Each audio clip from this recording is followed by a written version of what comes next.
Litong-lito na raw ang mga manonood at viewers sa plot o tinatakbo ng storya ng FPJ Batang Quiapo sa pangunguna at direksyon ni Coco Martin. Ang latest nga rito, inireveal ng may ibang karelasyon o kalaguyo pala si Roberto Guerrero, ang mayor ng Maynila na ginagampanan ng premyadong aktor na si Albert Martinez.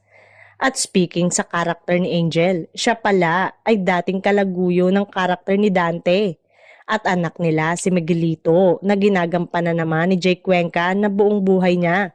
Kinilala niyang ama ni Albert.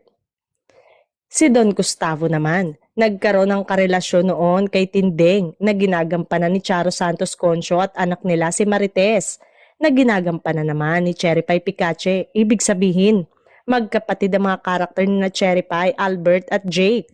At dahil anak ni Marites si Tanggol na ginagampanan naman ni Coco Martin, lolo niya rin si Don Gustavo at tiyuhin niya si Jake na kalaban niya ngayon.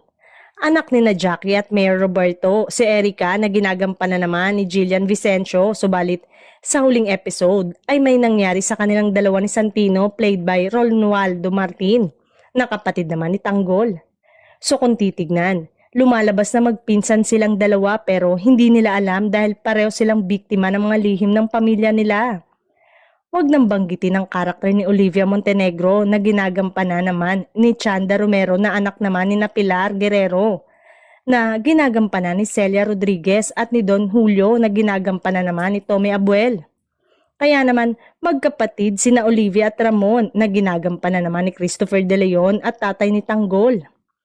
Pero kung babalikan noon, ang ex-girlfriend ni Tanggol na si Mokang ang ginagampanan naman ni Lovie Po ay naging asawa ni Ramon. Hirit nga na biro ng mga netizen, hindi na nila maintindihan ang family tree ng mga Guerrero at Montenegro. Samantala, wala pang reaksyon tugon o pahayag ang pamunuan ng production team ng Batang Quiapo tungkol dito.